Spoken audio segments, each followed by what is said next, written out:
Albert Lane, 1873 to 29 December 1950, was an Australian politician. He was a Nationalist Party member of the New South Wales Legislative Assembly for Balmain from 1922 to 1927 and a United Australia Party member of the Australian House of Representatives from 1931 to 1940. Lane was born in Windsor, New South Wales and moved to Sydney at 17, where he became an accountant. He was actively involved in the Methodist Church, was a keen temperance campaigner, and helped found and was a long-term council member of the New South Wales Home for Incurables. The 1916 liquor referendum, which introduced 6 o'clock closing of pubs in New South Wales, was reportedly largely due to his efforts as a temperance campaigner.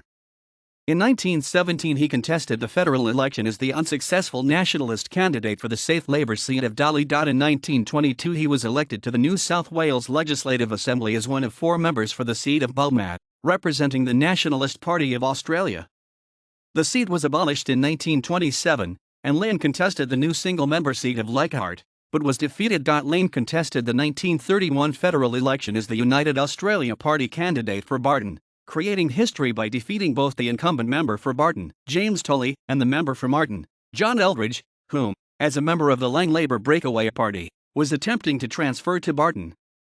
Lane held the seat until 1940, when he was defeated by future Labour leader H.P. Evatt. In December 1941, he was hit by a car in Double Bay and broke both his legs. Lane died at his home at Bexley in December 1950 and was cremated at the Northern Suburbs Crematorium. References